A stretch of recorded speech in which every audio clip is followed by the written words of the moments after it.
This week on Not Another Shooting Show. I don't want to go to the coked out gay bars. Oh, no. We should take that money and go get pizza for the ROs. Go fuck yourself, whoever you are. I am way better looking.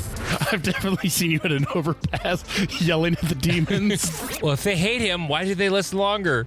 Well, they want to hear what he had to say.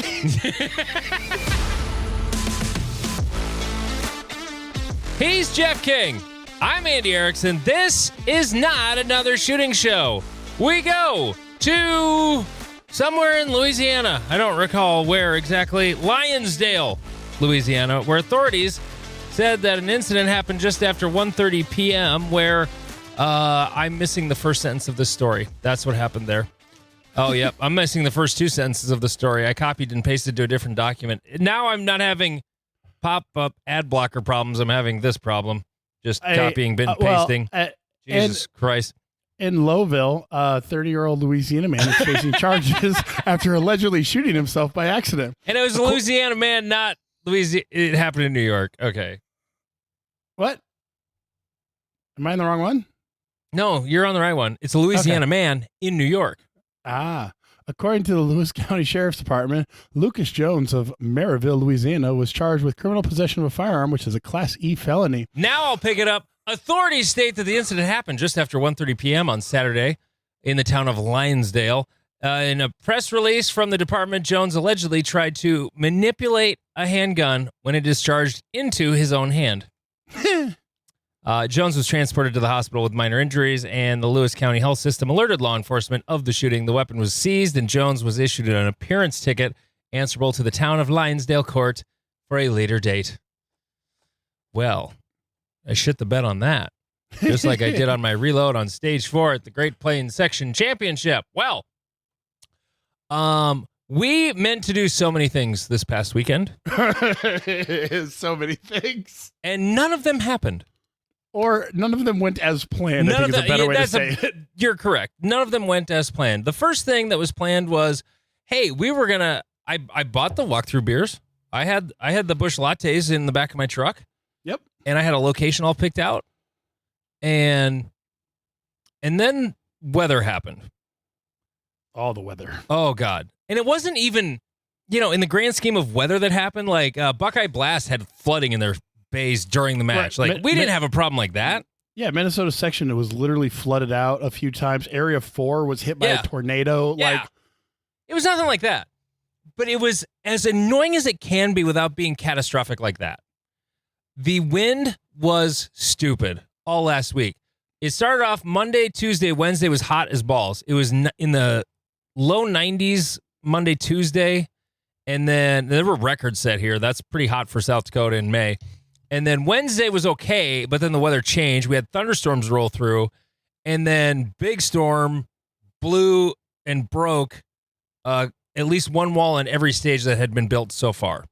So first thing we did Thursday was fix that.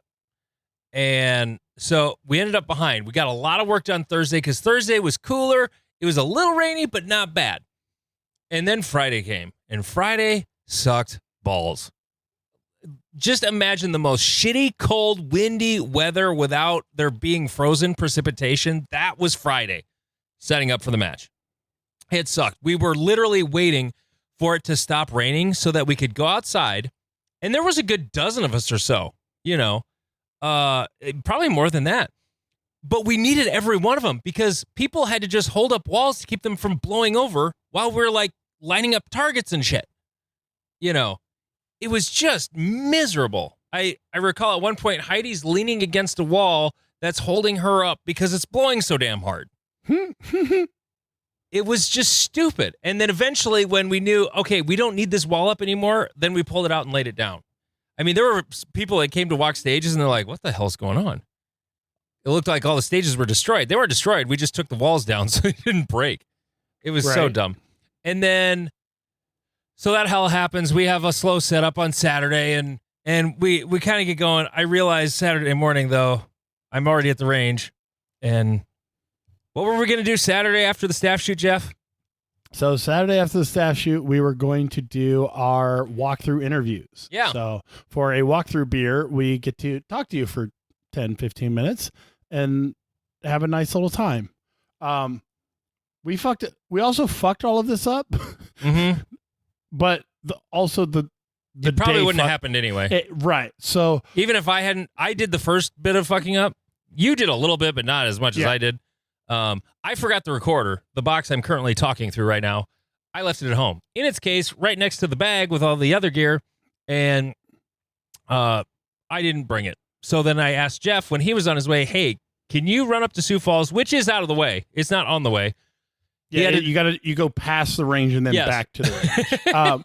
But at the same time, I had agreed to bring Andy my PCC, and I even had a notification in my phone to grab it.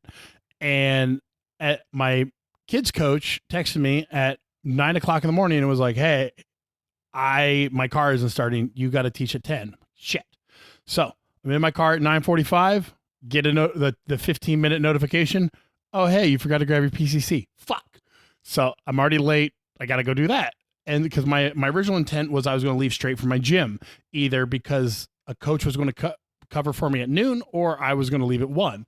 Well, of course, people wanted to chat for a few minutes. And then when I finally left, I had to go to my apartment, grab the gun. That added 30 to 45 minutes just on that. Then to drive past the range, grab the recorder, come back. I was at an hour and a half past what I thought. I showed up so late that people from Omaha were texting me if I was going to show up. Yeah. And then I said, so you met my son? And yeah. And he said, no, it was your daughter. I was like, oh, weird. She was at graduations all day. Okay. And then I get home that night and my daughter was sitting in her room doing something. And I said, oh, so you met my buddy Jeff? Huh? You handed my gear to Jeff, the big guy, really big guy? She's like, no. Oh, I know what happened. I may have misgendered somebody. Yes, Jeff misgendered my son because he had long blonde hair and didn't talk. If he had talked, he's like in the early stages of prepubescent voice deepening. Doesn't crack yet, but you can tell it's not a girl's voice for sure.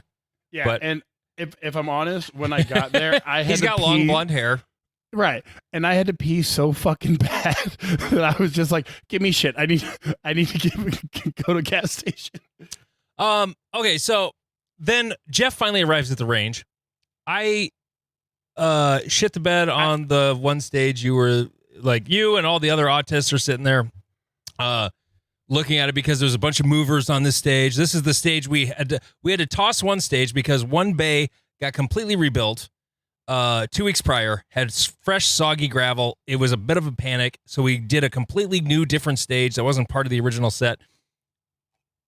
It ended up being a little problematic, but it was also full of movers, so all the autists are watching. And then I shoot the stage. I had been running around. A lot of stuff was happening. People were talking to me when I was supposed to be reloading mags after my last stage, and then other things happened I had to deal with, and then it comes time for me to shoot this stage, and I shoot it. I'm shooting L10, of course, and I do the right side, then I go to the left side, and then I slide lock open. I'm like, son of a bitch. I didn't fill my mags. God damn it. What the hell? I'm an idiot. And then I watched the video today, or late last night, and it turns out I just didn't reload. I ran out of bullets because I did not change magazines. Timmy did that once as well. And he also told me that he had too many makeups on Bay 8 in the back, and he had the same thing happen to him. It was a 3 per stage. We both had the exact same finish. An empty gun with 1 round left to fire. And oops. So anyway, Great Plains section. Jeff, you were the outsider who was not in on the planning, development, or anything. What'd you think? Be honest. Oh, it was a great match, but the stages are shit. You know, there's this and that. No, go ahead. It was the Great Plains section that I expect. It was well run.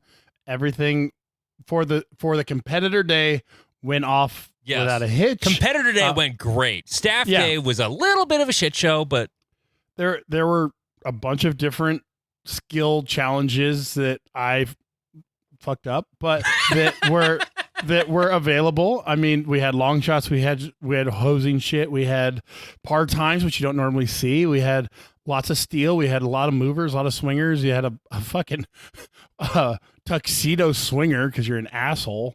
Not my fault. Not my fault. Right. Lots of stage designers at this match. That was, I think, its best asset. It was the most stage designers we ever had. Yep. And it was nothing was samey at all. Nope. Everything was totally different. Right. You walked up to everyone going, and like I shot it like a local because again, I showed up at like 5:15 or something like that, and I come in to a very upset Andy. I was like, so I have the stuff for the car. He goes, do you really want to do it? And I'm like, well, he's like, I really want to leave right now. I'm like, okay. I'm crabby and tired, and I want to go to eat food and drink beer. Sounds like we're going to Barrel House. And then Steven walks up and is like, I need to zero my gun. Can I shoot it into the berm? But yeah, so like the stages, like you said, there's no samey shit. Some of the challenges fucked up the super squad. Like, I mean, my really, squad, I love that. What happened? So that 8-round steel stage, that was people underestimate what fucks up the tryhards is the simple stuff. Long stages, that's their bread and butter. But like a 8-round must execute, no opportunity to fuck up, that's where they'll fuck up. So a lot like because we started on Bay 3 with Brucey as our RO. Oh, that was your first stage. Yeah. The double bay. Two very short stages. Yeah. A 10 and an 8-rounder. So for those who didn't shoot it, the left side one was a stacked targets, but the one on the bottom was open and the one on the top was a tuxedo, and there were 2 on your left, and then you had to run back 10 yards, give or take, and shoot like 1 target on the left. That's it. A lot of people fuck that up because either they would do the 2 on the left, they were open, and then they tried to walk backwards shooting the tux. The stack in the back was an open on the bottom and a tux on the top. Yeah. And so people would try to take that shit walking backwards or as their like exit target. And that ate a lot of people's lunch on my squad. Really? They didn't try to exit on the close ones? On the left? No. They thought that they could move on it. And like, I think, I want to say Lane may have he did my plan, which was open tuxedo, left 2 targets, but I think he did it too fast and smoked the black. So that one fucked people up. And then the 8-round steel stage, it was a little positional, and it was a little like ding, ding, ding, ding, move, ding, ding, ding, ding. That's all you had to do. Yeah, it was 4 and 4. It wasn't complicated. Right. But what Ben Stoker said this to me one day at Iowa. Small stages are not where you win a match, they're where you lose a match. And so you must execute them well, but you can't burn it down. And all the tryhards were trying to burn it down. It was their second stage. It's all steel. It's 2 positions. Like it's not that hard. Steel's pretty close. Right. It was maybe 10 yards, not even. Yeah. And as Lane would say, drink. Top end guys get their mics sub 7 yards. It like 20-yard targets. A high level guy, he knows exactly how much respect to give that because that's what he's worked on. You put 3 targets at 4 yards, they're giving it 0 respect, splitting it as fast as they can, and moving on to the next problem without thinking about it. So that's where you fuck up tryhards, is with short stages with quote unquote easy shooting, and that will fuck them up. So that stage actually fucked up a lot of people. It fucked me up. And as your first stage, when it's fucking cold, it sucks to try to shoot steel very precisely. I want to mention a little confession because we were kind of the all steel was Josh's idea, the match director, He'll be very happy to hear that. Because after he set it up, and I was sort of like, ooh, what? And he's like, oh, good. I was hoping that's how you would react. Like, I'm trying to figure it out. Like, this simple stage I'm trying to figure out, because it was just like one wall in the middle and then two directly behind it, like all 4-foot walls. And it was just those slots in between allowed you access to the poppers. And I'm trying to figure out which ones I'm going to shoot. And he was just like, oh, that makes me happy. The other stage was mine, but it wasn't new. It was a stage we had at the very first Great Plains match, except that one we did it forward. Yeah. You recognized it. I recognize the flavor. It wasn't identical, but it was close. Very close. Right. It wasn't uncommon to what had been in that bay before, but like, yeah, it felt like something I shot before, but and that's one thing, again, people, if you have a small range or whatever, you can shoot a stage from the front and shoot it from the back, and it will feel different. Yeah, it just will. Like it was 90% identical to the original version, and it was just you're backing up. But the way to shoot it when it was forward was to shoot on the move. Right. The best scores on that one. I remember a dude from the cities who doesn't live there anymore. I can't think of his name. He crushed it. Jim something or other. He shot that one and then went faster than I thought was reasonable. Shot the two there and then the two on the left that were wide open. Hey, you should post your video of that stage that we're talking about. Actually, both of those stages. I'll post all my videos. Okay, on the Reddit. NAS. But yes, on NAS, Reddit. RNASS. But yeah, but yeah. The match, it was generally well run. There were, there's always a hiccup here or two, but like the ROing was solid. There were a few mistakes that we've noticed since filming, because after we reviewed film, but we'll talk about that one later. Well, I mean, they weren't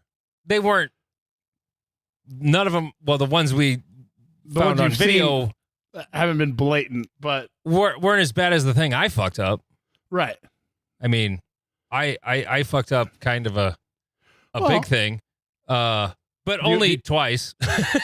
But on one squad, and it's kind of an obscure rule, but like it is mildly obscure. Okay, so what happened was I'm ROing, and there were two poppers on either side of a barrel, and one of them you had to shoot from the first position of the stage. The other one, you had to shoot at the very end of the stage.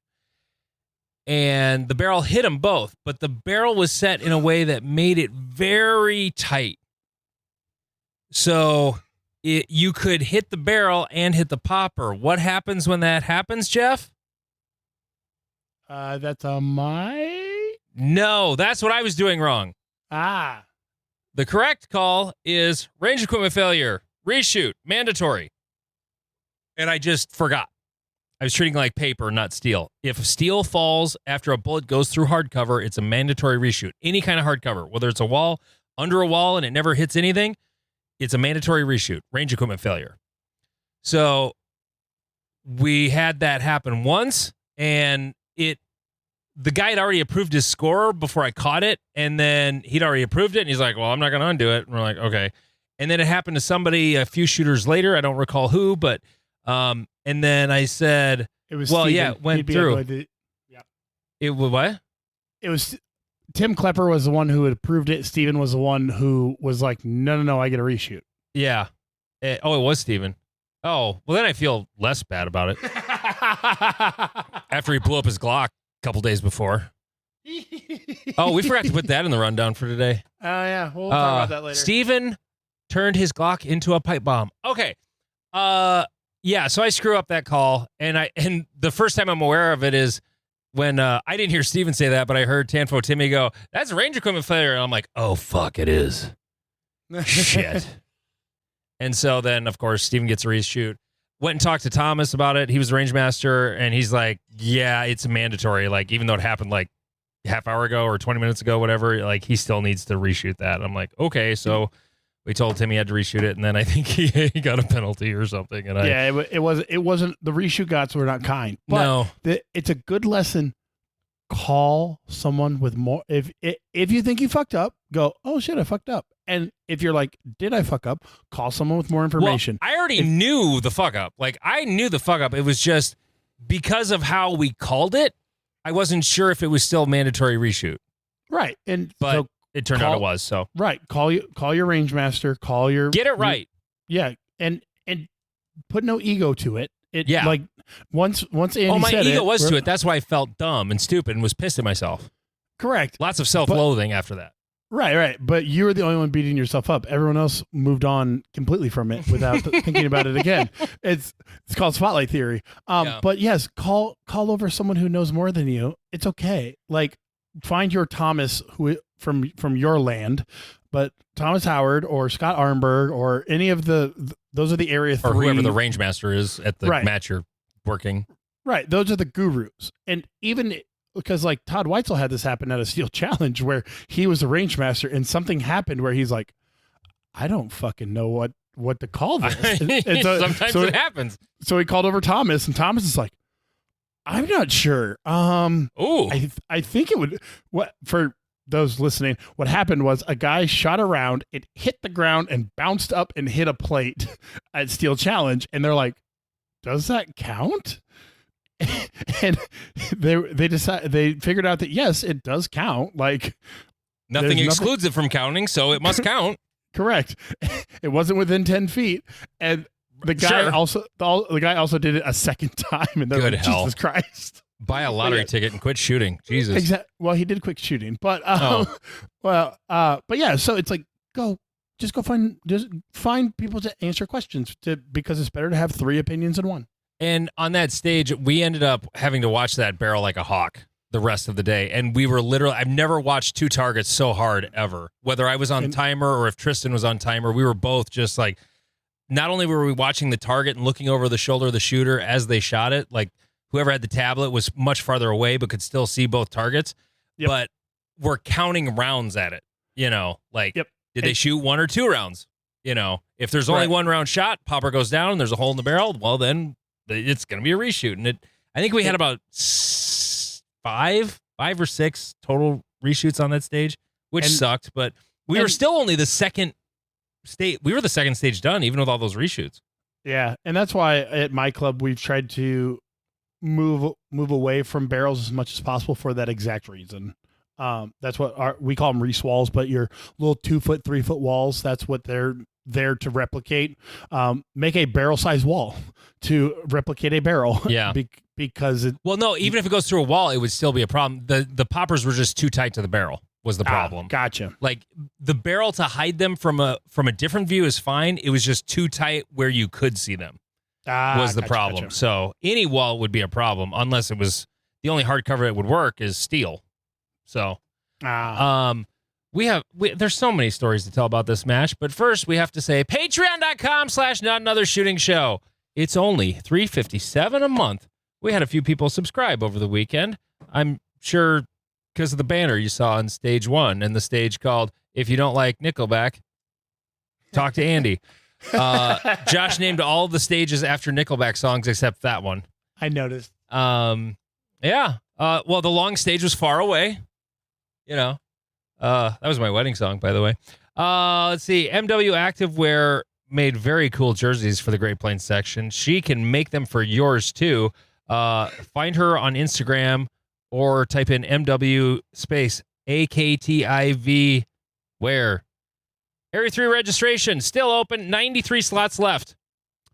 If you're interested in shooting that, coming up in September, practicescore.com for that. Cornhusker Classic sold out. No wait list. You're screwed. Unless you know people, apparently.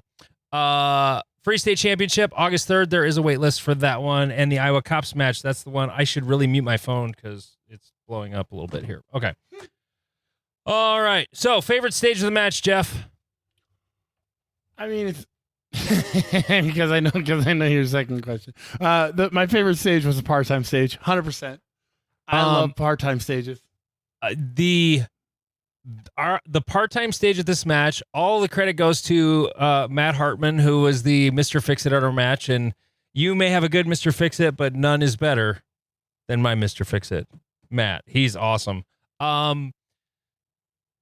he will be the first to tell you, he's like, this wasn't my idea. This is just a thing I found on the internet. Yeah, and I was like, oh, okay. But he tweaked it. It got messed with a little bit, and it got turned into something really cool. Like, this could be a classifier, I think. Oh, honestly. 100%. It easily could be a classifier. And fixed time, they pretty much broomed all of them. I think this, the way it was laid out and the part time, damn, it was good. Like, really good. I'd definitely be interested to see the true Super Squad shoot it just to see. Exactly, because, like, if you look at, I mean, fixed time were always, if you were A or M, you could always shoot a GM score. But the thing I thought was so cool about this fixed time, and maybe I'm too close to it. Maybe it wouldn't make a good classifier. I don't know. It makes for a hell of a stage, though. It was a 100-point stage, 10 paper targets, USPSA. Most of them were pretty hosey. 6 of the 10 were hosey. But 2 of them were super close with a no-shoot in the middle. And then there were 2 in the way back middle, 2 on the far sides. And then there's L-shaped walls. It was very reminiscent of a classifier. Yeah, Tim Herron's one.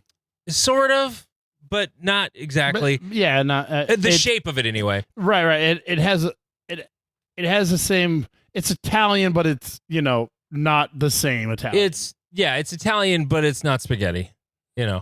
And then the part time, we went back and forth. I mean, it was. Should it be 7 seconds? Should it be 6 seconds? Should it be 5.5? And I did my very best full capacity air gun. No one ever shot it. Josh actually said, hey, bring a gun to shoot it that you're not going to shoot. And I'm like, I did bring one, but I was like, I feel weird about that. Right. I've thought about doing that. Well, when we did Pro-Am, I did think about doing that. And Tom was like, fucking don't do that. And I was like, okay. So I just tried to as honestly air gun it as I could without the targets up, because we didn't put up the targets till match day because we couldn't.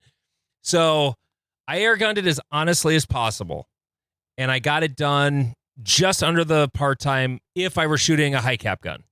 Right. I was shooting L10, so I had to reload. I only got 58 points, but I was 57 points. I was pretty damn happy with that. Tanfo Timmy got 59. So, which basically meant his hits were better. I don't think he got off any more shots than I did, but his hits were definitely better. Had to be. Yep. The most amazing thing happened with this stage. Jeff shot it like a grown-up. First of all, lower your voice. Even though you didn't act like one the night before. No, I don't want people to know I'm a grown-up. Actually, it's actually funny. I only came to this conclusion after this match, is that there's an era of shooting that the modern group of ENPS shooters don't know about. Like, that's how long I've been doing this sport. I was a turtle. I went an entire match with an entire year with no deltas and no mics. But you're slow as fuck. Yeah. I was a collect all the points type. I was a turtle, and I told that to Steven, and he goes, I don't think you know what a fucking turtle is. I'm like, I've been in this sport longer than you, motherfucker. I'm well aware what a turtle is. I was around in the ye olden days. Jeff posted his video today on our Reddit, and it's the one titled "When Things Go Right." And now I saw Kian, who was on our show a few weeks ago, the really young guy. He's like 22. He couldn't help himself. He went full retard.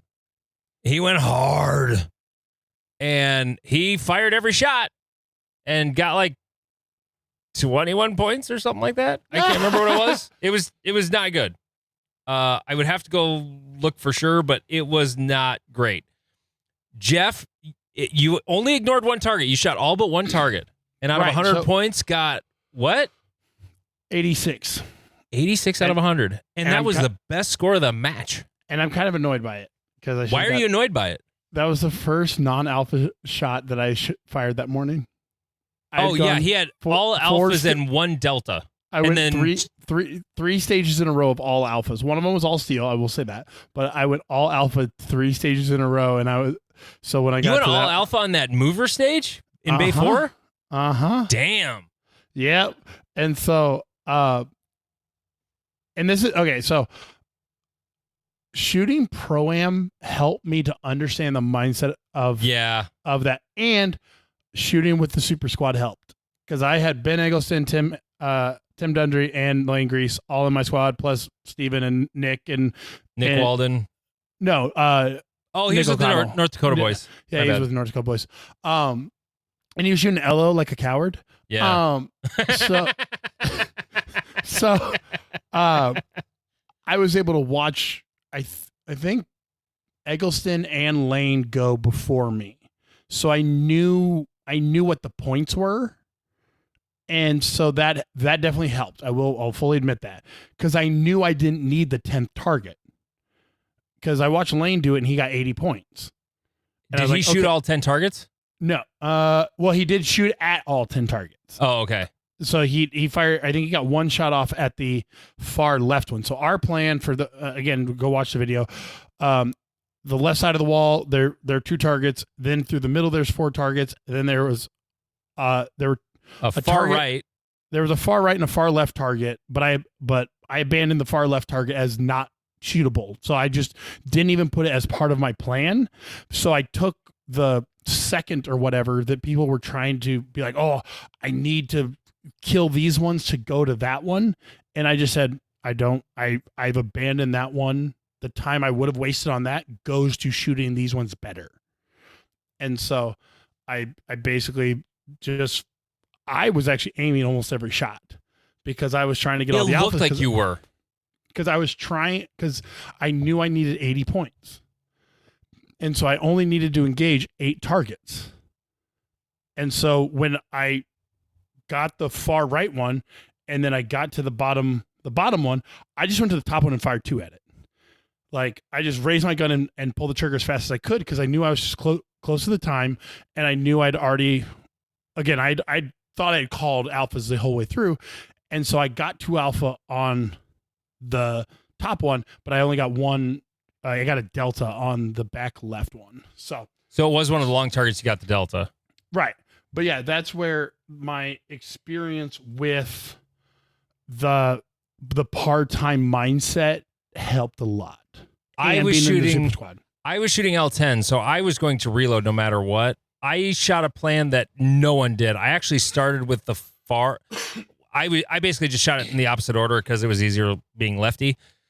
I shot the very far left target first because I was going to short myself. I was pretty sure I was going to miss out on a target if I didn't, because I didn't think I could get to the 2 around the corner. Like, I didn't think I could get to those 2 at all. And I was right. I had a better shot of getting to the far left and right one, because I only got the far left one. I got 1 round off on that before, or did I shoot? No, I think I did get 2 rounds off, but I wasn't anywhere near the end of the shooting area. I just pretty much transitioned, went pop, and then the timer went off. But shooting L10, I didn't have a choice. So no, well done, sir. It was very grown up shooting. It was very controlled. It was shockingly, it was fast in its efficiency. Yep. It was super hyper efficient. It's really fun to watch. And I'm going to be really arrogant here for a second. Please do. You deserve it. I don't know how I did so well. Because you stayed out till 2 a.m. with Bruce drinking. And we'll talk about that in a second. Okay. But like, I didn't feel like I shot. I thought I was shooting conservatively. Like, I thought I know 3 places where I could have gained time. On that stage? No, not on that stage, but like overall through the match, like every one of the swinger presentations, I was super conservative. The disaster stage, I can really save 5 seconds. But like, I could shoot that match again at that speed, again and again and again. Like, that was a conservative speed for me, and I was just collecting alphas. Like, I was just, because at training, like 2 days before, which is the best time to figure shit out, we were doing a target series or whatever, and I shot, I said, okay, I'm just going to shoot all alphas. Shot all alphas and call it 430. and then I tried to shoot it like an asshole at like four flat. Charlie Delta Alpha Mike blah blah blah blah, and I was like, I saved 0.3 seconds, and I shot like a fucking idiot. If I just add 0.3 seconds, then I get all the points. And so that's the mindset I walked in with was, hey, I'm here to collect all the points. And it fucking worked for me. Like, again, there's a part of my soul that says Lane and Eggleston and Casey Ryan like had bad matches because I shot 93% with a disaster stage. Like, a shit stage and a disaster stage. Like I shot a 69%. Let me remove my edits. We'll talk about that later. Here, undo motherfucking edits. I shot a 69% and a 73% and another 76%. And when Jeff says 93%, he shot 93% of the points in the match, and you were 92% of the winner, Ben Eggleston. Yep. Out of 68 people in CO. And so, like, on all the field courses, I shot too slow. I'll fully admit. Or most of the field courses, I should say. But overall, I ended up shooting 92%. I don't feel like I earned a 92%. Like, I don't feel like I shot almost GM. The feeling you're talking about is kind of how I felt after I beat you and Steven at Iowa section. Yeah. Like, I didn't feel like I shot well. I shot good points. I did things correctly, but it felt too slow to have been that good. Right. Is that kind of what you're talking about? Yep. 100%. 100%. So this is a long way of saying, like, don't shoot like an asshole, and things go better. Yeah, and like and like I said, there's an old Jeff that used to shoot this many points in a match. Like, this is how I used to shoot. And so when Steven's like, where's the Jeff we know? And I'm like, oh, you know a different one. Like, from a different era. Long time ago in a galaxy far, far away. That Jeff showed up hungover. Well, not even hungover, just tired. But to explain that, I sort of treat majors a little more social events than shooting events. I'm kind of an asshole like that. And I went out drinking with some North Dakota boys that last time we went out drinking. Well, wait, who was it? Because remember, Bruce is not from North Dakota. Oh, sorry. Bruce is from Rapid. So, okay, a South Dakota boy and a North Dakota boy. Okay. Who now lives in Denver. Who now lives in Denver after he lived on the East Coast because anyways. So, Brent and Bruce wanted to go drinking, and I was down to go drinking, and we went bar hopping till about 1 a.m. 1:30, give or take. And I'm not saying I got drunk, but I'm not saying that I did not consume alcohol. It was a good time. We at one bar, we were at a cocktail bar, and never take rednecks to like high end places. So we're there, and they've got like an elk mount and like a goat mount, and they're insulting the mounts as low quality. They're like, was it Hello High? Is that the place? No. Fuck, what was it? Carpenter Bar? Carpenter Bar. Yeah, okay. That's the one. Yeah. Yeah. And so they're mocking the goat, and then they looked over and saw the elk, and Brent was like, that doesn't even look like a real elk. This is a real elk. And he went on a bow hunt, and they'd taken like 3 elk. So he's like showing me the processing and shit. So that's what we talked about there. And then we went to the shittiest bar I've ever been to. It was beautiful. Do you remember what that was? Fuck, I don't. It was downtown? It was downtown. It wasn't far from this. Not far from Carpenter Bar? Yeah, because I think we went to this one, then Carpenter Bar. Was it on the same street? It was around the corner. Orion Pub? Yes. Okay. It's like, so for the if you've been to a small town in especially like Wisconsin or like Michigan. I've never been to this bar, but the way you described it, small town Wisconsin, Michigan bar, yes. I've been to this bar in Wisconsin before. Yes, or in South Dakota, but not in downtown Sioux Falls, right, where they're all uppity and full of themselves and smug. No, the bar was a standard bar. Then it had a row of seats, and then about 3 feet, and then a wall. It's literally the bar stools all the way through it. There's not really tables in this place. I'm looking at pictures on Google. I've never been there. There's like four booths up front, and like one round table, and then it's all just the bar. Then it's all bar, and then like a get stabbed in the outside alley smoking area. And they were serving Schlitz and old man beer, and just like they had mounts on the wall too.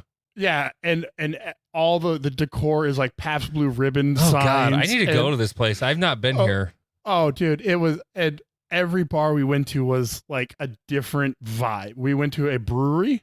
We went to the bar we're talking about. We went to like a high-end cocktail bar, and then we went to like a pool hall, but like Lucky's. Maybe, I think we just walked into that one. Yeah, and if it's a pool hall, that was Lucky's. Yeah, and it has like a downstairs. Yeah, we were trying to explore the locked rooms, and Brent was trying to convince me to kick the doors open, and it was a whole thing. Ooh, but I have a kicking open a door story. But continue. Remind me of that. Yeah. So we had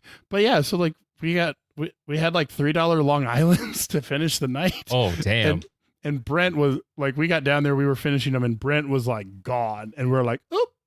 So I finished those, got home, went to bed at 1 a.m. I was staying with Lane, or Lane was staying with me, I guess. And so he woke up at exactly 6 o'clock in the morning, and I was like, fuck me. He passed me on the way to the range. He beat me to the range on match day. Yes, because he had to do warm-ups and calisthenics and autism and shit, and only beat me by 4%. So I'm just saying that drinking is a performance-enhancing drug, and I intend to drink while with Brucey and Brent at all shooting matches. Drinking the night before is performance enhancing. Yeah, not drinking at the match. That's not no. I'm an area director, fucker. You can't say that. Drinking the night before. I've had this experience when I beat you and Steven at Iowa Section 2023. I got kind of lit the night before podcasting with Tyler. Yeah. Which, by the way, you should give him a big thank you. Let's segue to this. Let's have Jeff give Tyler the big thank you. The CRO for Stage 10, far away, the 100-yard bay at Sioux River Sportsman's Club, where we typically have a long stage. Why are you giving him a thank you, Jeff? That I'm making you give him. Yes. And if you don't say, I will. Thank you for being behind me and not maybe seeing where my gun was pointed while I was retrieving a magazine from the ground, because that stage went to shit. Yeah, that was your bad one, huh? Yeah, so have you ever shot the long one that bay good? Have you ever had a good stage there? The first year. Okay. But didn't you roll your ankle, or was that in walkthroughs? No, I rolled my ankle the second or third. Is this the third year or is this fourth year? This is the fifth Great Plains match here. Okay, so I think I shot it good like 2 times. But that one time I rolled my ankle. Now that was during shooting. No, I finished shooting while limping. Yeah. And then this one. So I don't feel like I earned the level of shooting that I did. And that stage showed me how little I've put in on like super long range shooting. And like I didn't feel confident about any of my long shots. And so I've finished the first part, reload, do the middle part. That went relatively fine because it's close hosey shit. That's my realm. And as I'm leaving on my last shot, as I'm going to the next position, and I posted this on our subreddit, I look down and I see my gun is out of battery. And I don't know why. And I said, fuck. So I'm like, I've got time. I ripped the mag out, racked the gun to say, hey, be clear. And just so people understand, you had time because it was like a 10-yard run, 15-yard Yeah, there's about 10 yards between shooting areas. Yep. So I throw a reload in, and it was actually a fairly decent reload, but apparently it wasn't enough because it didn't hit the mag catch. And so I went and I racked the gun, and the magazine fell out. And this is where the stupidity starts. instead of reaching down to the actual extra mag I had brought specifically in case this happened. The one on your belt that's not on the ground? Yes. Yeah. I reached down to the ground, grabbed the mag from the ground, put it in the gun, rack it, and then finish the stage. During that 5-second clusterfuck, I may or may not have broken the 180 at some point.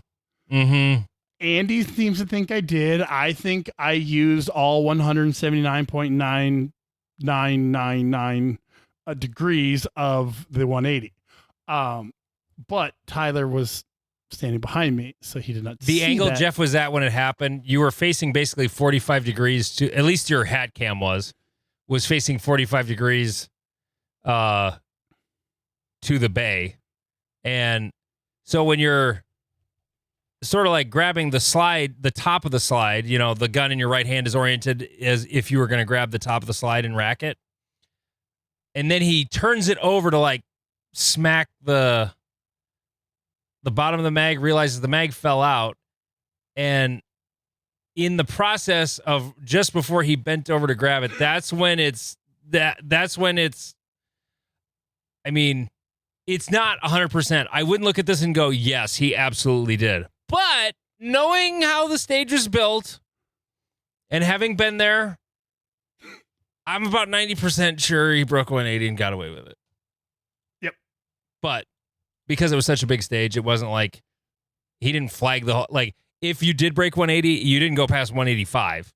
You know, it was close. And it's 40 yards down the bay from where everyone is and yada, yada, yada. But yeah, it was closer than because in the moment I'm just like, grab fucking mag, get it back in the fucking gun. Let's get fucking going. And you get flustered and you start forgetting about shit. Yeah.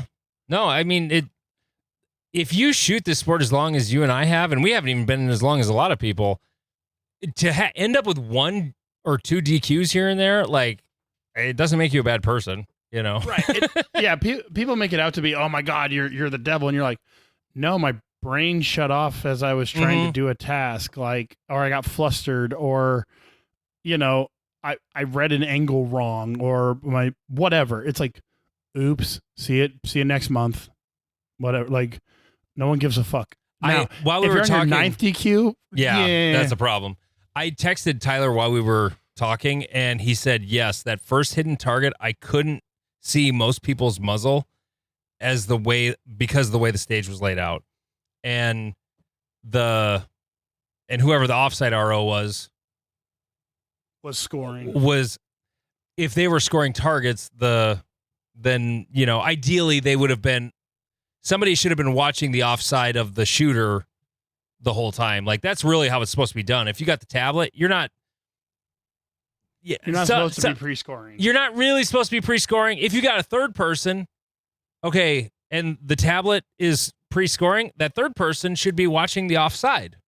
You know, the weak side of the shooter or whatever, like the opposite of what the timer RO is doing. But anyway, so there was that. So what was your favorite stage that you didn't win?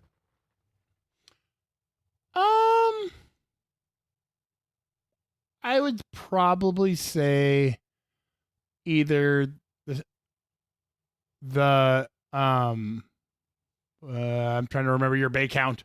Bay 1, bay 2, bay 3, bay 4, bay 5. Either bay 6 or bay 7. 6 was Tanfo Timmy's V stage. That I like the V stage. That one felt like I had, you know, enough space to kind of do some fun shit. Bay 8 I did well on, which that was 3 per. Yeah, I like 3 per stage. You know, that was a fun, and that was a fun 3 per stage because it wasn't a lot of targets. No, it wasn't a lot of targets, but it was fun to just burn the fucking thing down. Yeah, I think the 3 per stage. At the end of the day, it was the one I had the most fun shooting, just because. Yeah, it's like, oh, I went into position, went blat blat blat blat blat. Yeah, the stages I designed were the 100-yard bay that you should have DQ'd on, and the one right next to the one I was running, the one Robert was running, bay 2, with the swinging plate. That was my favorite stage, mostly just because not because I shot it particularly well, just because it worked out the way I hoped when I designed it. It had a swinger down a hallway that instead of putting up hardcover or anything, I just put up a blacked out wall so you couldn't see where the paper swinger was. You could see the other end of the swinger, so you kind of knew when it was coming. But falling steel needs to be allowed at level 3 and above matches again. I don't know why it was removed. It's unreliable. You can't calibrate it. Well, calibration's stupid, first off. So, basically, if you can't set steel, that's when calibrations get lost. We didn't have a single calibration won by a shooter at this match. We did have some problem with large poppers blowing over in the wind. And there were some other minor reset problems we had. But falling plates should be allowed. They're currently still allowed at level 2. And we had a swinging plate. Red Stitch Targets makes a swinging plate. That's awesome. It's held in by a magnet. And out of 164 or 68 shooters, Jeff, how many times did that swinging plate fail, do you suppose? I'm going to guess 0. It was 0. It didn't fail once. I asked Robert, did you have any problems with that swinging plate? He said none. Absolutely none. We did armor the front of it with hardcover steel. There was a 24 by 24 inch and an 18 by 24 armoring so no one shot it through the wall. But it's such a fun target. I love that target. They bring me so much stress because the first one I ran into was at Area 3. That's when I heard about it. Hopkins brought it out. Yeah. When he ran Area 3. So on Bay 1 at Area 3 that year, they had one, and I threw 9 shots in 7 seconds at it. And it would have been way better for my score if I would have taken the mic and moved on. And so now I look at them and I'm like, oh my God, oh my God, oh my God. And then I got it on the first shot. Yeah. The thing with that target though is depending on how you set it weight wise, the dwell can be very long. So if it was ever set off to the side for a dwell, it would sit there for a while. But when it's coming over the top, you think it's oh my God, is it ever coming back out again? Yep. So because of that, I plan to shoot it as early as possible after activating. I wanted to shoot it immediately. So after I shot, there were 2 paper targets from the near corner of the start position. The activator for that was pretty much my last target on the right side. And then I came over, shot those 2 paper, and then it was that swinging plate. So at least it would come back if you missed it the first time. I missed the first time and got it the second time.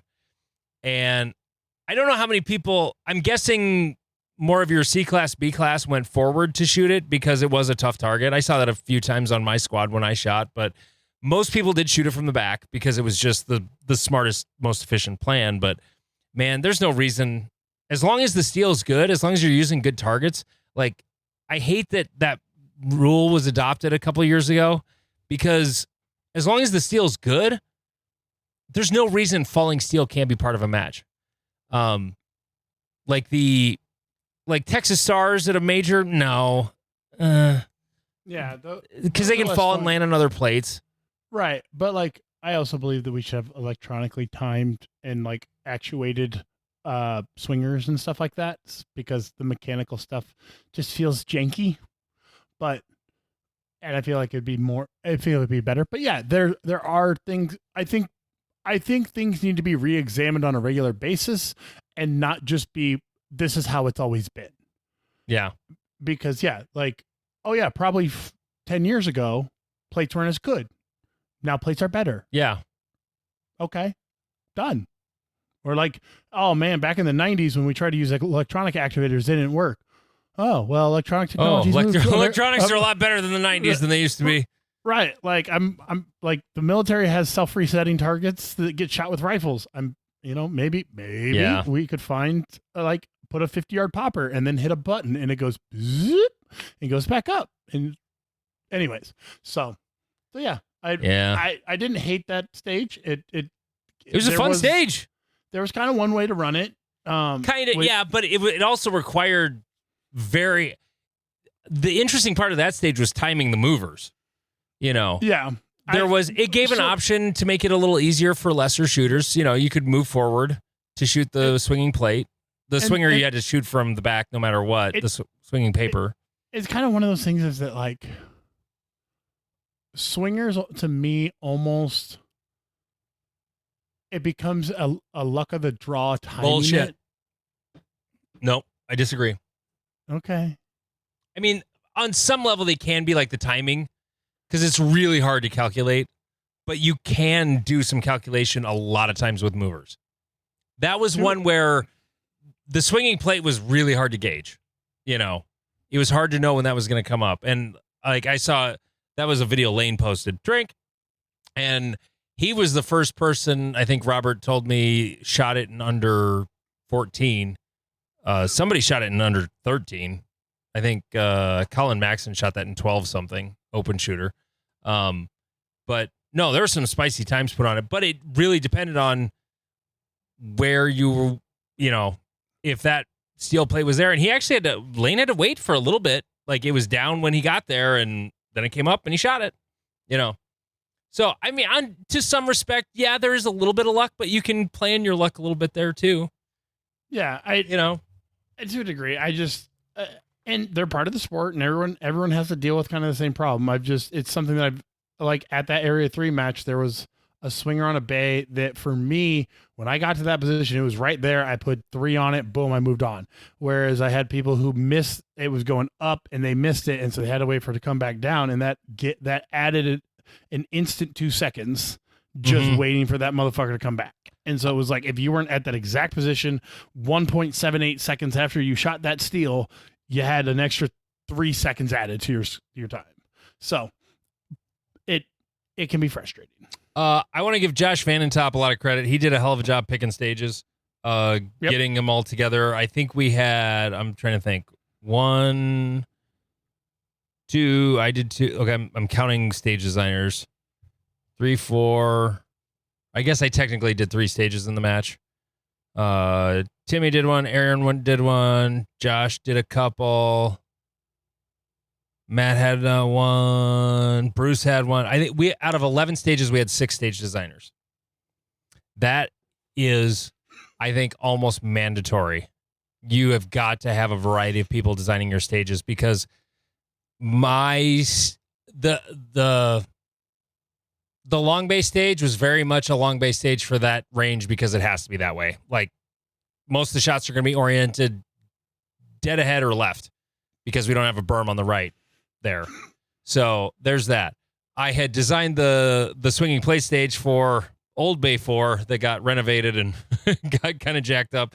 And we still built it in Bay 2 like it was a smaller bay. So it was still pretty much designed the way it was designed, but it got spread out just slightly more, and I think that made it a little better.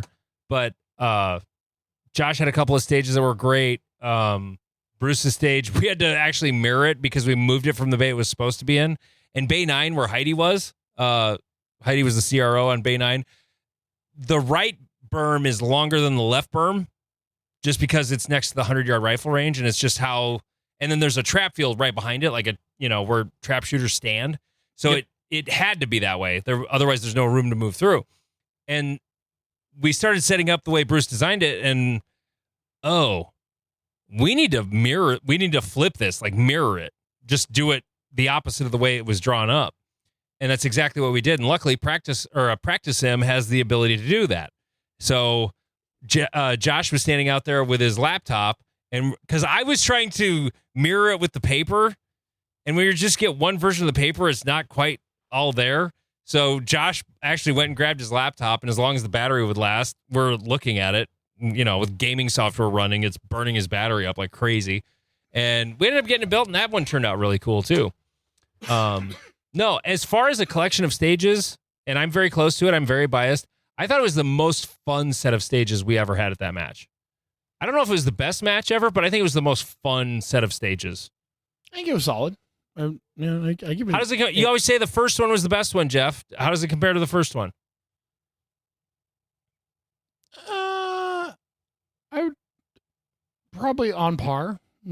Okay, well, that's a good compliment. Yeah, Considering I designed all the stages at the first one. Yeah, well, in the first one, the weather was great, and everything was perfect. Everything went relatively well. The broadleaf weeds were flowing in the wind on all the berms. It was beautiful. Right. This one, okay, we'll jump to another topic, is the friends we make along the way. Yes. My dumbass took out all of his sweatshirts the day before driving up there because I was cleaning my truck out, and wonderful Ben Starretts had a he lent me an extra coat because it was freaking 48 or 43 degrees in the morning. No, it was colder than that. It was like 36 was the coldest temp I saw Sunday morning. Yeah, it was cold as shit, and it was windy, and luckily I had pants, but it was also 70 when everyone left. Correct. It was a weird day. he let me use a rain cover that he had as a coat, and it fit fairly well. He got to my belly button, but I got to thank him for that, and all the rest of the gang for. Like I said, I go to majors to hang out with my friends, and this was a very successful hangout with friends. I got to hang out with Bruce and Brent, and after the match, I got dinner with the Omaha crew, and got to hang out, shoot with Owen, and like I had a blast because I go to every stage, and it's someone I know, and like I don't know, I know a lot of people get into the sport thinking they're going to be the next Christian Seiler, or they're like, I need to focus on this. I need to get my mind, blah, blah, blah. And I'm like, don't forget about the people along the way. Like, what makes a match fun is the people you're with. You're so soft. I know. You're such a gooey teddy bear. 100%. Like, I shot with the autist gang. Like I said, Tanfo is not as autistic as some. Eggleston is 100% as autistic as everybody. Lane is 100% autistic. Steven and Nick can be 90% autistic if they want to be. But like it was a fun group because everyone knew each other. Everyone was talking shit. Like it got so bad at one point that Owen's gun survived. And because last year it did not survive, and so on Bay 9, the stage where it blew up last year. Oh God, we should have put up a monument to his gun. I just thought of that now. We should have had a cenotaph. Yes, to Owen's tax sport. Right, but the jokes were getting so bad about like, oh, we hope you still have your fingers when you're done, and like hope that gun makes it and all this stuff, that Owen told me afterwards. He's like, I was one joke away from turning around and fucking yelling at you, all of you, like fuck you guys. And Owen's a construction worker, so we were way past the line. You were way over the line. And like Tanfo was talking shit the whole time. It was beautiful. It was fun. Like I really actually enjoyed the autist gang. Like it's always like that's a different autist gang though. Like, right? They're a fun bunch of dudes. Right, because the one at Cornhusker, I'm kind of glad I didn't make it onto that one because that one might be the next level of autism. Because like they're carrying calculators. Like that's different. Right. That's the group that last year John Anderson, may his shooting career rest in peace. Yes. Walked up to me and went, I'm so fucking bored. I wish I wasn't on this fucking squad. And he was wearing his AirPods under his hearing protection and dancing while everyone else was walking stages. So like that's how much he fucking cared. No, it's my home club, so it's not even my favorite match of the year. Going down to Cornhusker every year is my favorite because actually you and I didn't really hang out at all this weekend. Nope. Not really. Nope. We were in the same restaurant at the same time. Right, but I'm a terrible MC and got locked into my local crew. Yes. Jeff drove 160 miles to hang out with people he hangs out with all the time. Correct. And meanwhile, I was floating around the room like the politician, podcaster, radio Actually, host. no, I was just trying to talk to as many of my friends that were all there as possible. So right, and that was the other piece to it, is like the other table was also a bunch of people from it was mostly Omaha people. There was a shitload of Omaha people there, but then there was also the Rapid North Dakota crew that was at the other table that we got there a little later. Right, and I did make time for them because I and then that's where then you made a lot of time for them later. Yeah, or at least two of them. Well, that's where the drinking idea came from. Is they're like, "Are we done drinking?" And I'm like, "Mom didn't raise no bitch." And then I got back to my hotel room, and I'm like, "Oh man, like, do you guys still want to do that?" And they sent me a picture of the Uber coming to pick them up, and I was like, "Oh, okay. Apparently, we're doing this shit." So yeah, I'm not the best MC, but I'm working on it. Yeah. A few other fun ones. So one other thing though, I need to bring this up about Cornhusker because like it's like Cornhusker the night before the match, like everybody just goes home. Yeah. And now that I say that out loud, I realize like, yeah, there's like no Sioux Falls guys except me when we go out the Saturday night before the main match at Great Plains. Never mind, I'll shut up. Well, okay, so I pretty much have to drag Jeff out. Okay, we'll go eat somewhere. Okay. This is absolutely false, but but I am always up for adventure and social That's situations. true, but no one else is. Correct. Again, it's because everyone shows up to this match like, "Oh my god, I got to perform tomorrow. Oh my god, oh my god, oh my god," and you're like, "Okay, I mean this." And I'm talking about when I go to Cornhusker. Yeah. Like, well, you got too drunk to go do anything last time. Well, I forgot about that. Okay. Yeah. I will take you to the fucking shittiest bars in Omaha. I don't want to go to the coked out gay bars. That won't be good for me. Not with that attitude. No. I have a CDL I have to protect. No. Yes. So I go. People who listen to this, go to a match to have fun. The shooting, shooting. And if you want to do okay, fine, whatever, I guess. But like, if you're a C-class shooter and you're always going to be a C-class shooter and you're not on the cusp of being a B-class shooter, go have fun. If you're a B-class shooter that isn't on the cusp of being an A-class shooter, go have fun. If you're an A-class shooter, not on the cusp of being an M-class shooter, go have fun. Like, I've said this. Go ahead. Stop taking everything so seriously.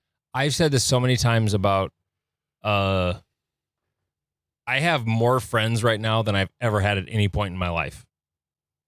Like, people I would go hang out with, share a hotel with at a match than I ever have. It's all people I've met through this sport. So, no, I'm with you now. I mean, I think when we first started this podcast, I said, no, I go to shoot first. Now, right.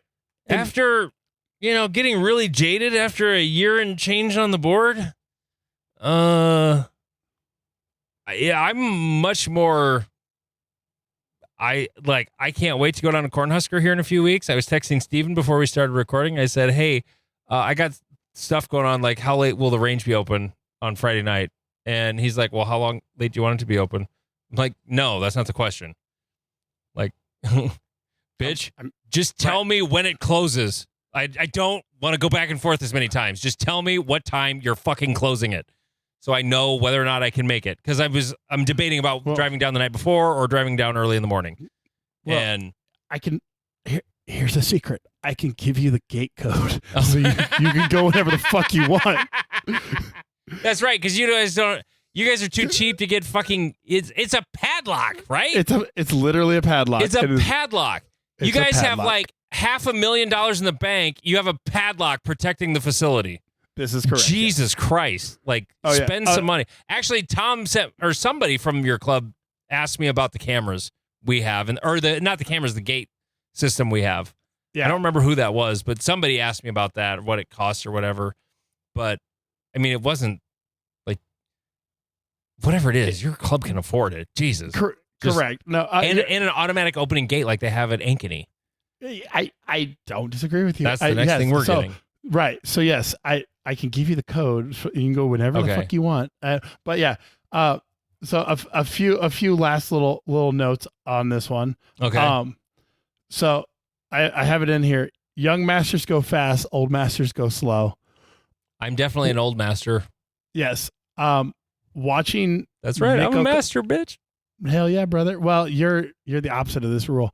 Because you're a young master. I'm a young master. You're a young Padawan. You just made master. Oh. So you're still getting used to being a master. Nick, my buddy Nick, who just made it because it's past fucking Tuesday. It's fucking Tuesday. He hasn't been a master for any time. Let the record reflect. It's fucking Tuesday. There's Correct. nothing more pretentious than saying, let the record reflect.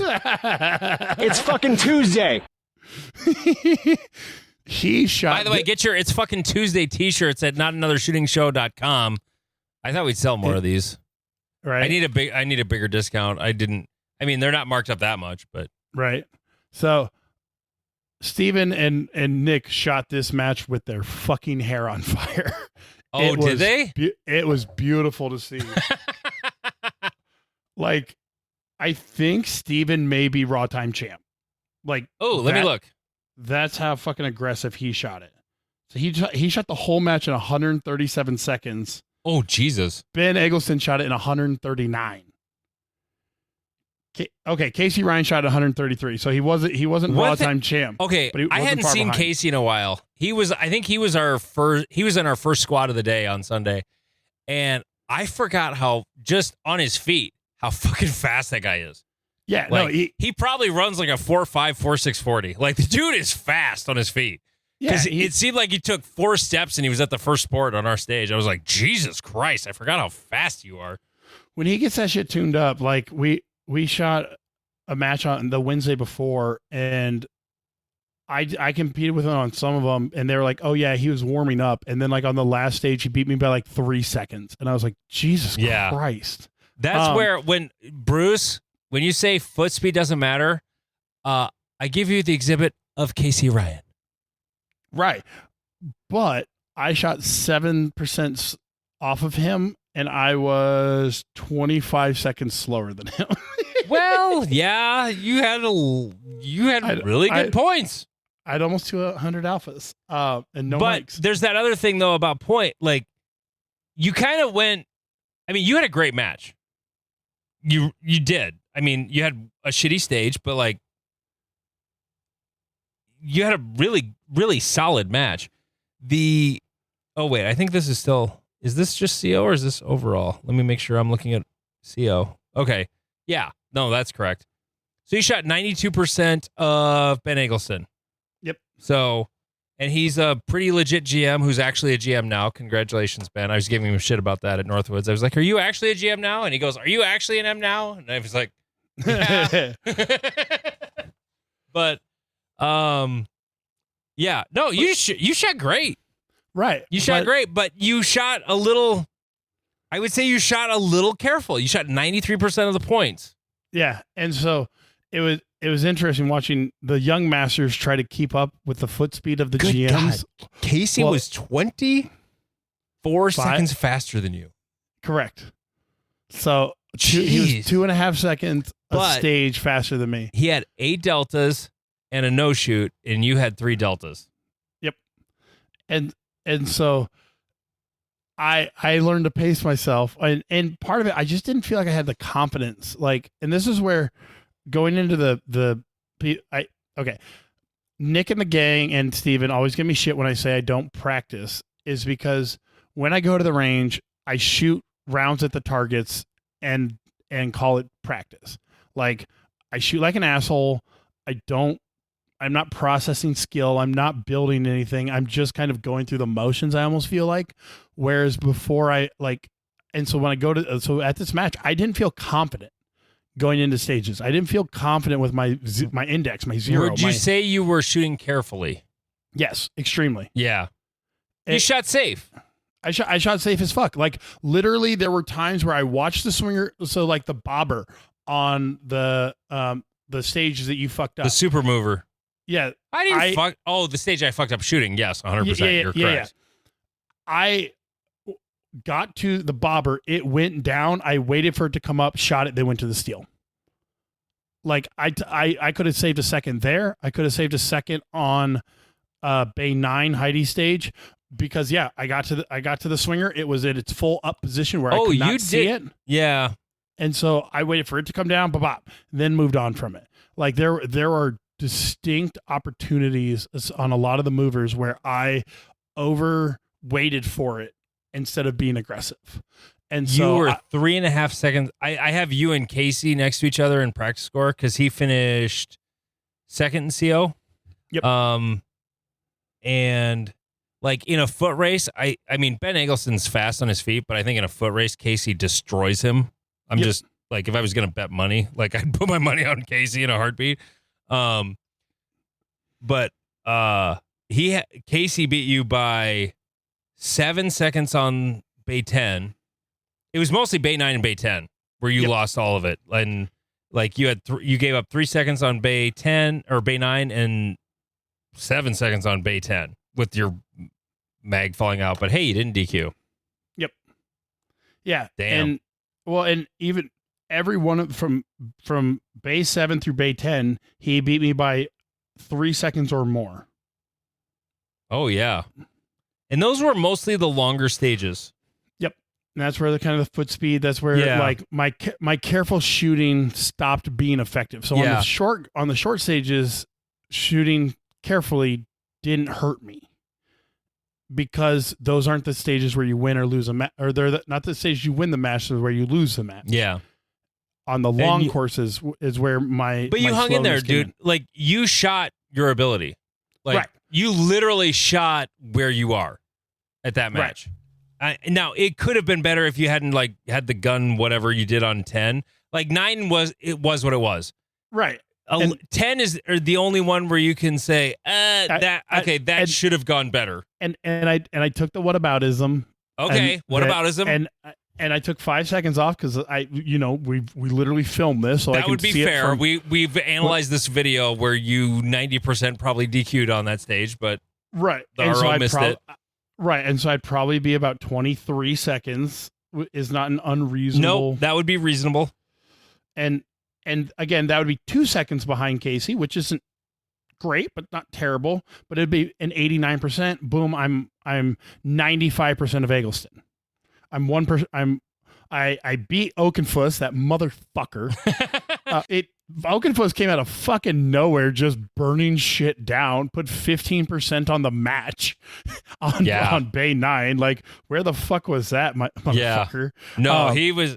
Like, he went full send. He was pissed after my stage, though, because he had a penalty of some kind, I recall. And so if I take that one gun/me related mistake out of this, I shot 95% of Ben Eggleston. Mm-hmm. I shoot 2% behind Lane. Not the worst place I've ever been in my shooting career. So, and I have no idea what to take away from it because I shot L10. Right. And I was like 17% behind Tanfo Timmy, so and what did that feel like? Like, were you able to convert your mind back to low cap, other than the one stage where I absolutely did not? No, like I feel like if I actually did a whataboutism on the stage I forgot to reload on because it was 100% mental error. Like the shooting was good on that stage, I just had a mental error. Like I was burning that steel down. My plan on the left with all those poppers was shoot those 6, and if the drop turner was there, I was going to shoot it, and if it wasn't, I was going to let it go. And but based on the timing everybody else was doing, and they were all large, there was 6 large poppers, I was pretty confident I would be able to get a couple of shots on that drop turner. And that was the interesting thing too. The drop turner on the right was a double exposure, and the one on the left was a single exposure. If that stage had ran a little, I can't say ran smoother because Sandy was running that stage, and I think they were the 3rd or 4th stage done in the whole match. Right. Despite all of the Mr. Fix-It and problems there were, it was most of the problems were just reset mistakes by shooters. They had 3 people helping, but like there were the popper activated the drop turner and it had the 2 arms, and people were resetting both of them. It was like, no, just the one. There's only one thing activating off this thing. Just pull the one arm out, leave the other one alone, because the popper would fall on the other one and set it off. So yeah, but no, it was good. I'm so glad it's over. Right. Would you do it again if someone like Tanfo is not in it? Would you do it again? You know, if Tim had dropped out, I probably would have too. Like the only reason I was still doing it was because he was doing it. So there was one good shooter in, because I was not going to be the only guy. I wasn't going to claim the only trophy. Right. And Tim actually messaged me. He's like, will there be a trophy for L10? I said, there'll be one. Do you want me to put your name on it? I'm about to order them. And he's like, no. Of course. I'm like, yeah. Like, if I'm going to beat Tim, something's going to have to go really poorly with his gun. Like, he's going to have a meltdown on a high point stage or two. And like Ryan Westhoff was on our stage too from Kansas. And he was shooting L10. And his gun, oh, God, I felt bad for him because he should have been either right with me or above me, one or the other, because he's beat me at matches before, I know. And his gun kept slide locking with ammo in it. There was something messed up with the slide stop, so he swapped slide stops about halfway through the match, and the problems went away. Oh, nice. And, yeah. But, no, it was fun shooting with him. He was my videographer all day. Appreciate it. He helped us set up, too, on Friday. He got there early. Nice. Yeah. Now, go ahead. Insult me, Jeff. I've been waiting for you to insult me. What? It's the last thing you haven't highlighted. Well, I have two things unhighlighted. Oh, okay. Okay, go ahead. So the first one, and I intended to do this if we were going to record, and we didn't end up doing this. But we will at Cornhusker because I have no responsibility other than working a stage. So right, we'll be recording for sure. One of the things I want to ask the audience, I want you to come up and tell me the thing you've been wanting to say to me or us, but like I'm the controversial one here.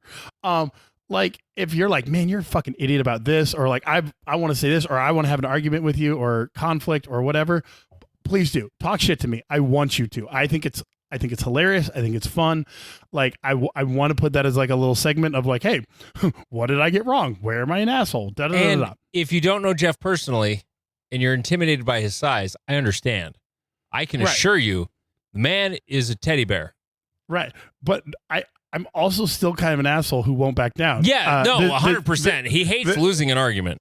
Correct. This popped up because Ben Eggleston walked up to me after the match and he goes, hey, they said they're giving $100 reward for whoever got the best on the prior time stage. But since you don't like cash rewards, they're just going to keep it. And he went, I'm a listener. Oh my God. We should have done that. Yeah. We should have done that. Oh my God. That was a big giant miss. Holy shit. Right. Josh, damn it. Why didn't we think of that? Right. But because I will not back down, I was like, oh no, we should take that money and go get pizza for the ROs. But yes, I gladly appreciate shit talking. I think if you're trying to shit talk me and you read that I'm not getting it, that's the autism coming through who's not picking up what's being thrown down. Say I'm giving you shit, and I'll go, oh, okay, and then I'll join in the game. But I 100% appreciate, and like I like when people give me shit.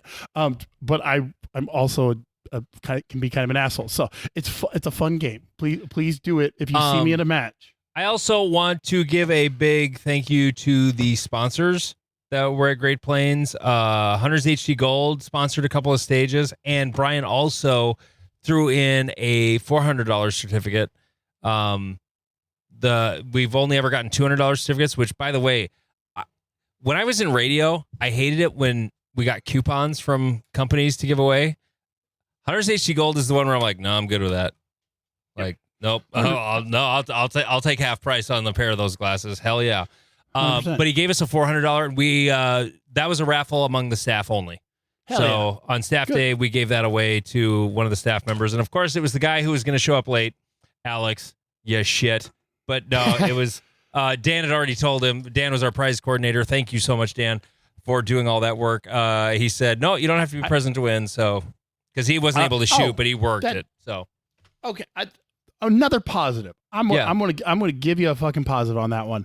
The primers and powder went and carry ammo went down like a motherfucker. I didn't hear a single, oh, this is what I fucking got.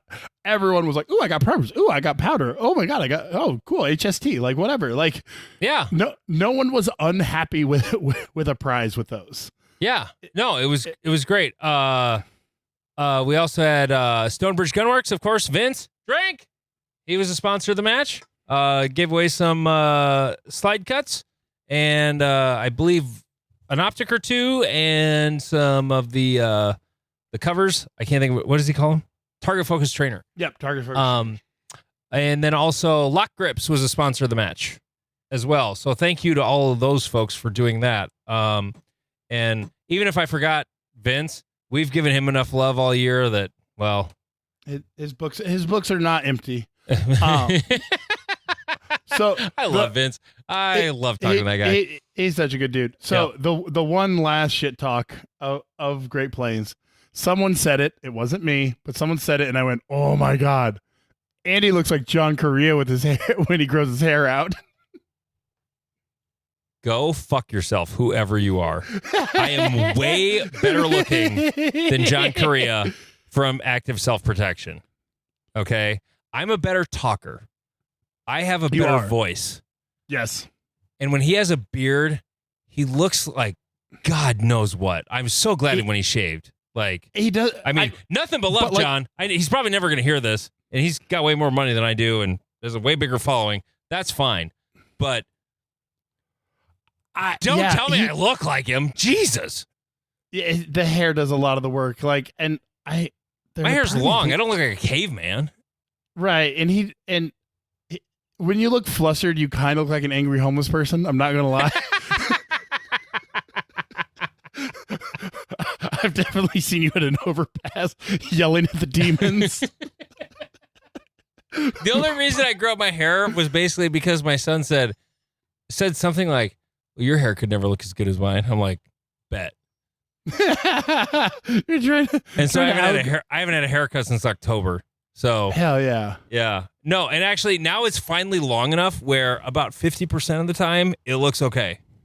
It's there's anytime someone grows their hair out, there's a phase where it's between short and long where it just looks like shit no matter what you do. There's nothing you can do about it. Your hair looks like shit. And I really don't care about what I look like, but I do care that I'm a better looking guy than John Correa. 100%. Yes. But the hair does a lot of the work.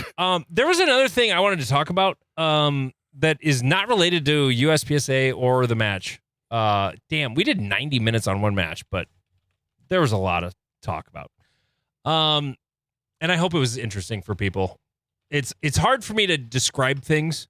That's why I wanted to post as many of the videos and stuff to our Reddit so you can go see what we're talking about. But the other thing I wanted to talk about was the thing that happened last week. Silencer Central got embroiled in controversy. And it was going around the gun sphere. I saw a YouTube video about it. Some guy who's a lawyer was doing what was this called? Shocking to a Betrayal. Silencer Central's alleged sabotage of the HPA, Hearing Protection Act. Well, that's a very SEO title there, Tom Grieve. Well done, lawyer guy. Way to capitalize on all the outrage and SEO. So, what is this about? So, there were a couple of lobbyist documents. Lobbyists have to file documents with wherever they file them. And two phrases is what's gotten people wound up. Now, I'm not white knighting for Silencer Central. Yes, that company is in my town. That has nothing to do with this. Under lobbying activity on these two documents that the internet went bananas about. Now, I guess let's sort of explain a couple of things. Silencer Central, they sell silencers. Mostly they're Banish cans that they do. They also sell other companies' suppressors, and they have locations in every state where they can sell them, and then they deliver them to your door. Okay? Now, these lobbyists had filed their paperwork, and under lobbying activity, they have to describe what activity they do. One of them wrote, what are they lobbying about? One of them wrote, regulation of suppressor purchases, and then the next line, Hearing Protection Act. So they're lobbying about those things. Okay. The other one, and the one that people were getting spun up about, Develop and support suppressor tax stamp conservation legislation. Yes. Develop and support suppressor tax stamp conservation legislation. Now, assuming that the conservation is conservation of suppressor tax stamp, which is kind of how it reads. Oh, I'm starting to understand where the This is like range lawyers in USPSA. Right, because my brain didn't even use the word that way. Yeah, right. You thought like wildlife. Yeah. My brain immediately went to wildlife conservation. Yeah. So here's one of the possible scenarios with this form being submitted, because when it was typed in all lower caps. Okay. Like a millennial or a Gen Z guy who's just like, I have to type this thing, so I'm just like bobbity bobbity bobbity bob. My bosses want this submitted by 3. It's 2:55. Fuck. Yeah, exactly. And so this phrase is being taken by the gun sphere as if it was a well thought out legal document. And I think the more likely scenario is that it was not. It was words typed on a page to make it look good. You know, right. And whether or not it was, and here's what people are all butthurt about is that, and the thing that they're, Caleb Giddings did a post about how this is being drummed up by the outrage army. You know, like we're getting clicks and hits by drumming up outrage. The outrage engine, I think, was the phrase he used. Kind of reminds me of another account that does a lot of outrage content. Anyway, I know one of the people who I know for a fact is part of the reason why it doesn't take most of a year to get a can anymore is the guy who owns this company, Brandon Maddox. Like, he's done a lot of work with, and again, I'm not white knighting for the guy. I do not care. I don't know him. I've never done business with them. You know, nothing. They have a membership at my gun club, and they test cans out there. That's as close as it gets. Like, I do not care. I think this is being blown way the fuck out of proportion. I don't think Silencer Central is actually an anti-2A company. Like, when the city of Sioux Falls was maintaining a small registry of stolen or lost guns that was checked against pawn shops, like, Brandon Maddox was up in arms about it. Like, this is a violation of our Second Amendment rights. Now, whether or not you think it's a reasonable infringement or not. What? Because it was a registry. It was a list. But it was a list of only stolen or lost. That were reported by the owner to the police. Okay. Yes. See, and this is, okay. As the token liberal that most gun people go ahead, be the liberal right now. Think I'm the only one in that world. Like, we're surrounded. We're all around you. Ooh. Okay, I swing way farther right than Jeff, but like, to me, this is not an unreasonable thing. Like, to have a list of stolen guns. Like, if my gun's stolen, I want to report it stolen so that they know I'm not the guy who did it. Right.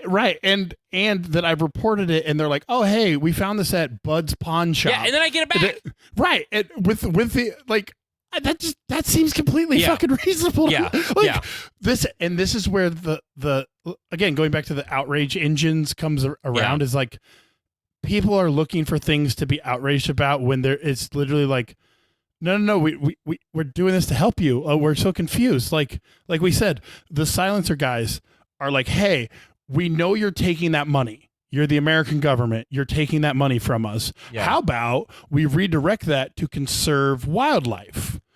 Like, we're not going to vote for people who conserve wildlife, but let's take that money and go conserve wildlife.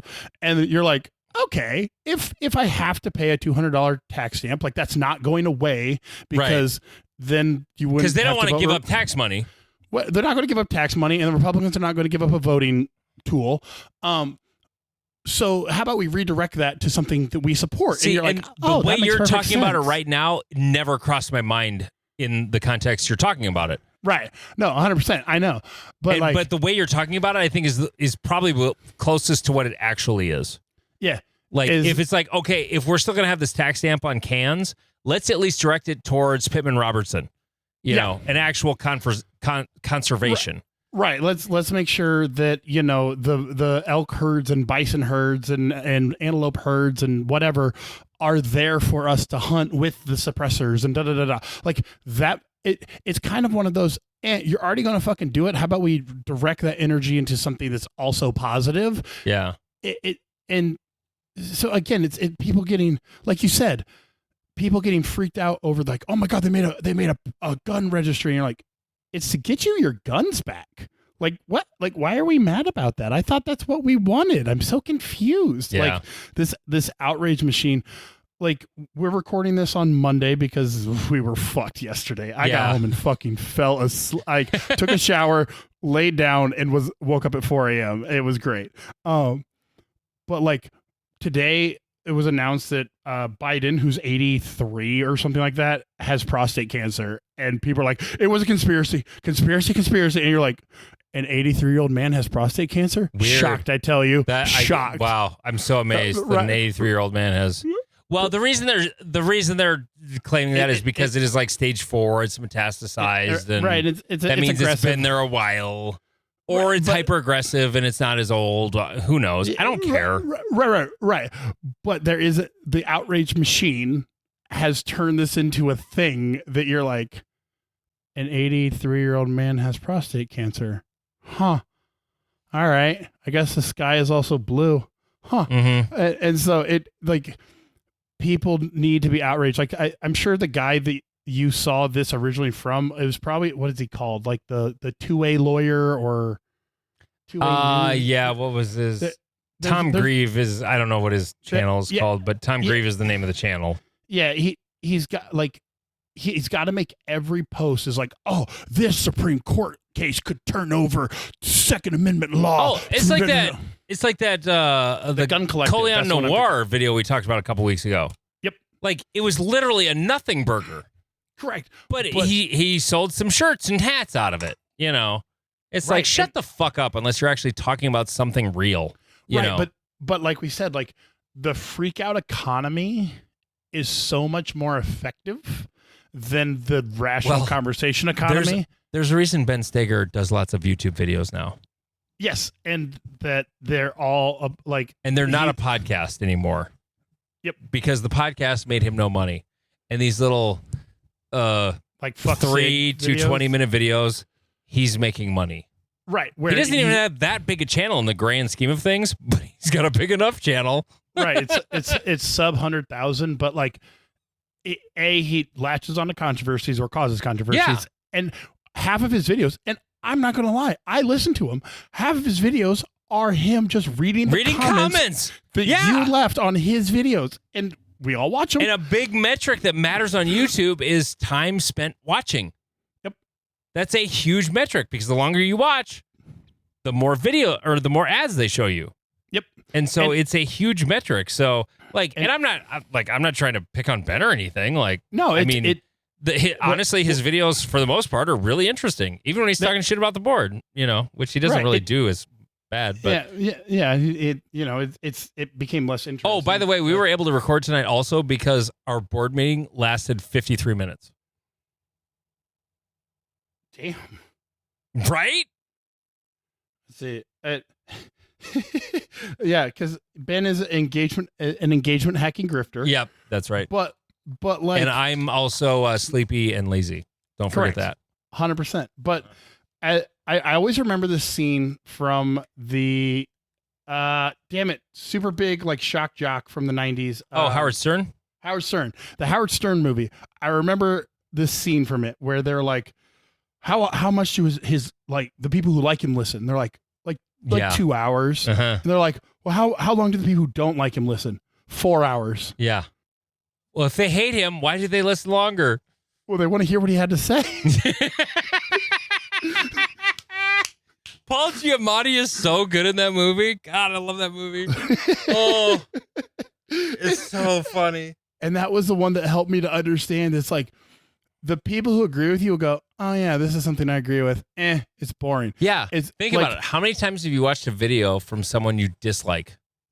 Right. You are much more like. I'm not, because I've worked in media for 23 years and I understand how it works. Like, people who annoy me, I don't watch. Like, never. I'm not saying I'm like high and mighty. Like, there's plenty of people who figured that out, but there's plenty of people who haven't also. Yeah. Yeah. And it's like, what channels are most successful? Controversial, politics. Like, there's a reason that everyone's like, why is politics and everything? Because you like the controversy. Oh, I also need to mention, in full disclosure, as we're talking about this, and it literally has nothing to do with talking about it. That Silencer Central is a sponsor of Area 3 this year. Oh, that's fun. not why I'm sort of defending them. I'm not really defending them. I'm just saying what I see. That's all I'm saying. I just want to be completely transparent about that yes, they're sponsoring the match that I'm putting on, but if they did dumb shit, I would say did dumb shit. So, like, just in the interest of transparency, yes. Oh, because somebody months from now would be like, oh, they're sponsoring Area 3, so they're like, hey, you got to talk good about them. Like, we have such a tiny audience. I don't think they're even aware we exist. Yeah. Really? Oh yeah. No, we're a fly on the ass. We're of the tiny. cow. Like, yeah. Like we're the tail is just a second from hitting us. There was a dude though who did Waka. Oh shit, I can't remember who it was. I meant to remember his name and I forgot. Like one of our last squads of the day, said, "Hey, you said on your podcast if like talk to you." I'm like, "Yeah, no, thanks for listening, appreciate it." You gotta have that speech ready, Jeff. To just don't get weirded out by it. Just say thank you. I really appreciate that. I think I actually said to him too, it's good to know that people like us. I like it. It throws me off. I'm like, oh, people actually listen to this? Yeah. Because Andy's the one who can see the numbers and we never talk about it. I just continue to do it because it's the thing I do. Do you want to talk about it? No. Do you want to know how many people listen? I can tell you. I don't know. I mean, if you have the number in front of you. Well, I can get it real fast. It is what it is. Podtrack does the metrics. So the podcast that I don't do anymore, Andy's Things and Stuff, still has 161 monthly downloads. Oh, nice. And about 68 monthly listeners without doing anything. Nothing. Okay, not another shooting show. We have a few more listeners. The last 30 days, global downloads, 3,808. Last 30 days in the U.S., 3,368. Oh, cool. This is the number I care about and love. The audience in the last 30 days. So individual people who have listened in the last 30 days. Globally, 1,927. Almost 2,000 people. So now do you understand why sometimes people are like, hey, I listen to your show. I like it. Yeah, we're almost at like, what, 6% of the total USPSA membership? I know not everyone who listens is a USPSA member, but like that's a context I have. Yeah.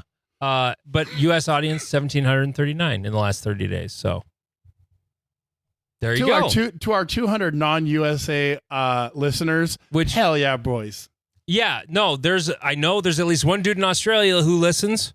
I saw on our Patreon the other day, somebody else signed up in British pounds. Nice. Or was it euros? I can't remember. Pounds symbol. Whoops. Isn't that the weird? Yeah, it was pounds. So it was somebody in England. Signed up for it. Oh, wait, no. Oh, the euro sign is very similar to pound. It might have been euros. It's more likely euros because nobody's shooting IPSC in England. Right. Aren't they? Oh, wait. Aren't they doing some like rimfire stuff there? Yeah, they do a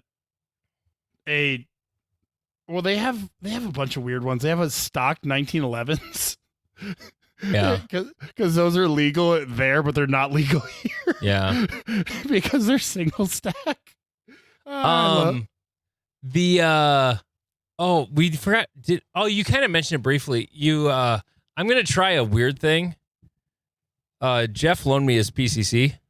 Oh yeah, Andy came out.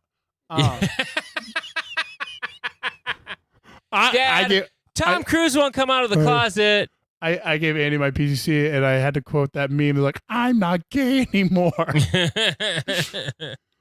No, I sent a video of it to my son. I sort of did like a little examination video and sent a snap to my son who likes shooting, and he's like, "Yeah, that looks pretty cool. I can't wait to try that out."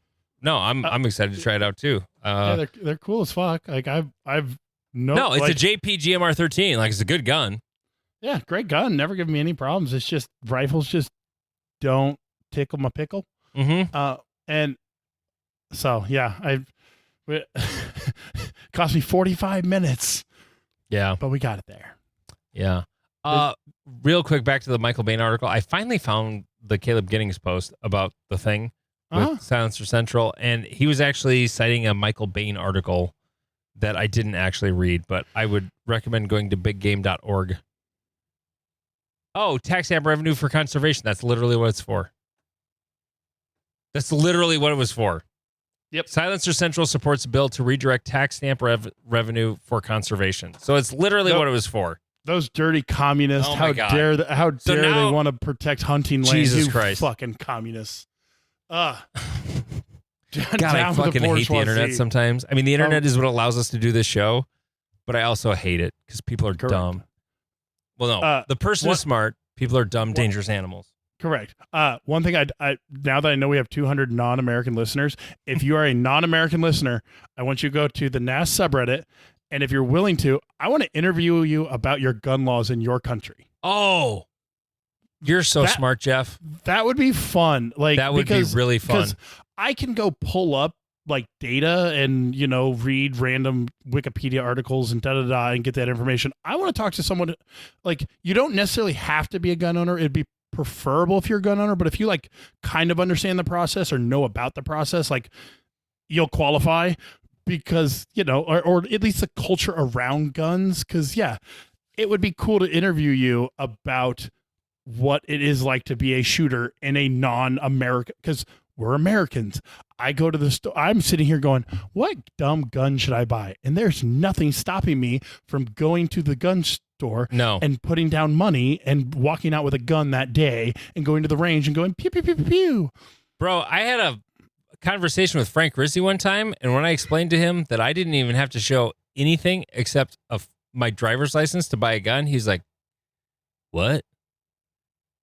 Like, he lives in New York, like literally New York City. So the concept of walking into a store, showing him a driver's license, paying just that, whatever the cost of the gun is plus tax, and walking out with it, he's just like, what? Wait, what? Because when I said permit, I just meant pistol permit. I get to skip the background check. Well, he needs a permit to even buy the thing, and then they still run a background check. And his permit every year, I think, costs like $300 or $400. Yep. And do they still have a waiting period with that? I'm sure. We should have Frank on. We do need to have Frank. Good God. We should have Frank and Ben on again. Or, we could have a round table. Actually, it came up today in a group chat that when me, Ben, and Jim are all off the board, we need to do a podcast. Okay. Yeah. I'm here for it. I mean, in that case, I'll probably be just sitting in the corner in a certain chair that Steven and Nick love to talk about. The cuck chair? The cuck chair. That was fucking funny. Oh my God. Also, to end the night, congratulations to our new section coordinator. Oh, I haven't officially appointed him yet, but the old one resigned. I haven't officially appointed Stephen Tomlinson the Great Plains section coordinator, but Robert Olson is officially the former Great Plains section coordinator. So, yeah. But yeah, you can still say congratulations because I still haven't texted him about it. I meant to send him a text earlier, but I was too worried about what time the range closes before Cornhusker. He said that he was going to be the area or the section coordinator by Sunday. So he was like, "Yeah, I'll be by the end of Great Plains." Yeah. It's like, okay, cool.